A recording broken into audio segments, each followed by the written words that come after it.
Well, let me think back. I know from a coaching standpoint, I was really trying to hold back on some things into the second half, particularly our pick and roll plays. And the reason for that is I didn't want them to be able to read it and be able to adjust at halftime. It really helped us out a little bit in the second half because we were able to get the ball back down to Greg again in the post area, get him rolling to the basket. They started out playing us very physical today, and just told the players just to keep their heads into the game, don't react to it, but to move with quickness, especially Greg, because a lot of times when guys are playing you physical, if you just walk, it's hard for the referees to actually see whether there's a foul or not. So you really have to change speeds, change directions to be able to bring notice to the contact against you. So we did a much better job in the second half of moving without the basketball. To answer your question, though. Yes, you did. Go on. Your second unit, they fired up the team. They picked up the first foul. Well, I think a lot of that goes back to the regular season. I know at the beginning of the year, a lot of people were a little bit critical of the fact that I kept using my second team for such a long time, and the whole purpose of that is just to try to develop them so that they can stand alone, so they can have confidence on their own, just in case the starters are in foul trouble or the starters don't play well. At least the second team can hold the fort for us while the starters get a rest, and that's really been the key to our team. I mean, we don't have anybody averaging over 27 minutes a game. Most of our guys share minutes, and in the end, at the end of the season, we're still fresh. Our legs are still fresh, and that's one of the keys to us winning. You know, you're 4 straight titles. How do you feel about that? I feel great. I mean, when I first joined Ateneo, I actually inherited the players that were there. The 2008 recruiting class was really the big recruiting class for us. Of course, Chris Chu was already there, and Yuri Escueta and Mike Valdos and those guys, but it was really the class of Ryan Bonifay and Nico Salva, Justin Chua, Frank Goya, and Vince Burke that really got us over the hump. We brought in a lot of big guys that year, and we combined them with the nucleus that we already had. And of course, we already had at that time, and of course we've been able to supplement that nucleus with the other players the last couple of years that have really led us on this run that we're on right now. So it's just a combination of having good young players and good veterans, guys who have championship experience and who want to win. That's the most important thing. These guys really want to win basketball games. They want to be known as the best college program in the country, and we talk about it all the time. I mean, if you're at this level, you have to try to strive for something, and for us, we just want to be known as the best college team in the country. That's basically it. Coach, what can you say? You're nahanay na ni Eric, De Rosario, and Baby Luban, and a sports meet champion. What can you say? Well, I think Baby has more than 4. Franz Pomaro. What can you say? I think in the end, I'm very confident, but I'm also very humble. So my wife says I'm very yabang, but most everybody else thinks I'm a humble person. But I'm very confident, and it's a good feeling to be in the same group with those guys. I mean, to be able to not only win one championship and then maybe falter after that, but to be able to put up a string of championships where you can really convince the same guys, these are the same players I'm coaching, to continue to give their best every game and every year. That's really what it comes down to. I know when I used to play, I earned a lot of money as a player, but I used to take more pride in just everybody respecting the fact that I played my best every time I was on the basketball court, and I was a pretty good player. That's what I always also tried to instill in my players. Want to be known as being a good player. That's what they should want to be known as. They should want to be known as being a good team. And for me, that's everything.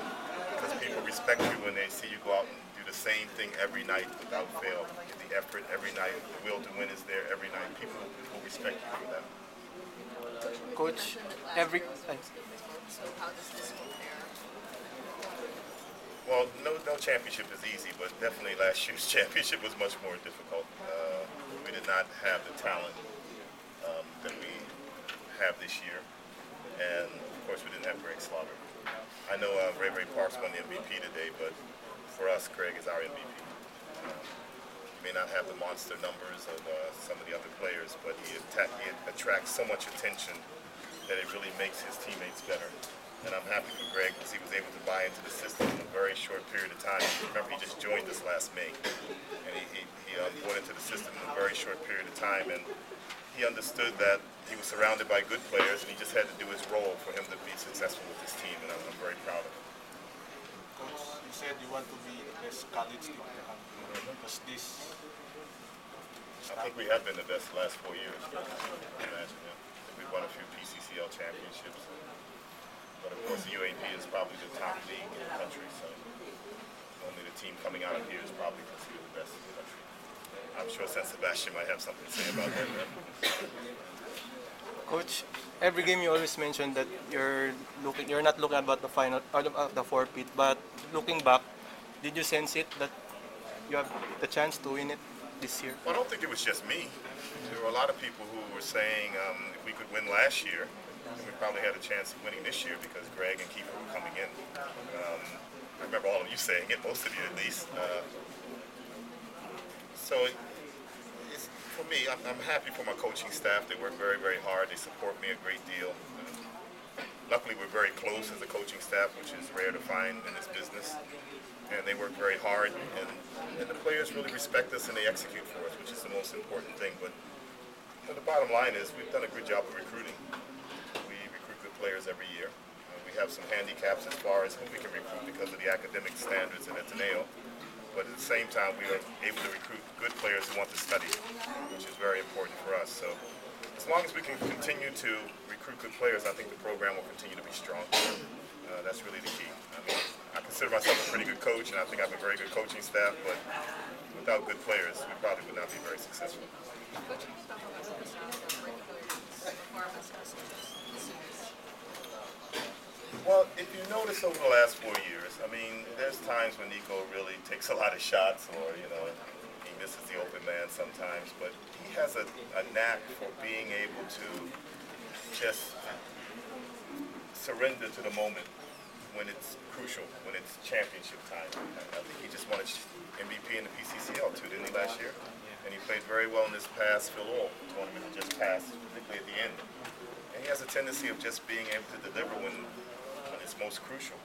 And that's going to serve him well as he continues in his basketball career, because he's going to be known as being a winner and a guy who really is willing to sacrifice at this time of year, at the end game.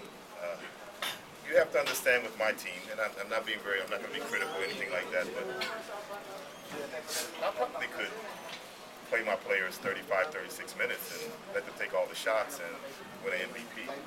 That's not what we stand for. And Nico Salva has bought into the fact that, yes, he's a very talented player. He probably could be averaging 20 points a game with any other team, but on our team, we're a team.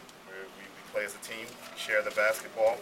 Some nights may be his night, other nights may go to somebody else, Keeper Ravena or Emin Mumford or Kurt Long or Greg Slaughter. So, I mean, he's part of that 2008 recruiting class I was talking about, and hopefully we'll get Ryan back next year so we can continue to win. Coach, what are you going to miss the most of the parts around Kirk, Bax, and Evans? Very good defensive players. I mean, that's really, as a player, that's what I really focused on. Even though I could score the basketball, I really focused on being a good defensive player. And, those three have actually really bought into the fact that we are a defensive team. We live and die by our defense. And, I was asked a question, I think, after game one, why were we able to control the guards of FPU in game one? And I don't think it's anything new. I mean, these guards have been pretty good defensive players for the last 4 or 5 years now, and they come out and play defense every game. I'm really happy for all of them. I remember when I recruited them, Fox probably was the one who had the most notoriety, because I think he was MVP in the juniors in the UAP when he came in. But I remember with Emin Mumford, we played in the university games at Bacolod and Sealy, and he took a boat from Ilo to Bacolod to try out for the team. And we saw him for about 30 minutes and we said yes, despite the fact he was so small. He was like a 12-year-old at that time. And he's grown. I mean, I even put him back on Team B one year. But he has grown over the years and he's become our court leader. He leads the league in steals, leads the league in assists, he leads the league in free throw shooting. He's really become a very good player. Kurt is by far our best defender. There's no question about that. If you guys have a defensive player of the year, I'm doing a little PR for Kirk because you don't really see it in the numbers. You're not going to see the block shots or the steals, but individually, defensively, he's a very good player. And he can score the basketball. Actually, when I recruited him from Faith Academy, he was a scorer. He wasn't a defender, but he's been willing to sacrifice and do whatever the team needs. So I'm going to miss those guys a great deal. Coach, 5 years with them. Coach, do you think this is more tougher than winning the Grand Slam in the PBA? Oh, you're talking about ages ago. Huh?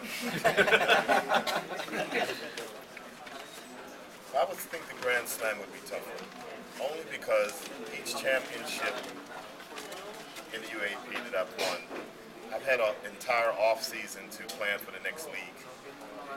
Unlike in the PBA, you have 2 weeks, and you're celebrating after the first championships. You're on top of the world. All of a sudden, 2 weeks later, you have a game. You have to find a way to get back up there again. So it's probably a little bit more difficult to get up for the Grand Slam in the PBA because it's a very short period of rest. Unlike in the UAP, we have for us, we play in the university games, BCCL, Father Martin's, whatever else they have, Phil Ohl, leading up to the UAP. So we have a chance to develop our younger players, which is what we're planning on doing now. We will start in the university games, I believe, on the 23rd of October. So we won't get very much rest. It's now time to develop Wayne Capaccio and Juan Pasamal and some of our younger guys so that they'll be ready next year. Coach, this is your 13th title with the team since you won your care to reflect on that. Well, it's gone so fast. It's happened so quickly. I remember my first couple of years, they wanted to get rid of me, right? Because I couldn't win. So this goes back to the players once again, Rick. I mean, I do my job. I'm not going to lie to you. I spend a lot of time scouting. I don't allow other people to do it for me. I do it myself. Preparations done by myself also. Of course, I have a lot of help from my coaching staff, but I try to do my job to the best of my ability, which is prepare my players. The only way I can do that is really to know the other teams inside and out. That's the most important thing. The preparation is very important. But in the end, it really comes down to the players. I have good players. It doesn't always show because they don't average 20 points a game, but they have really good players.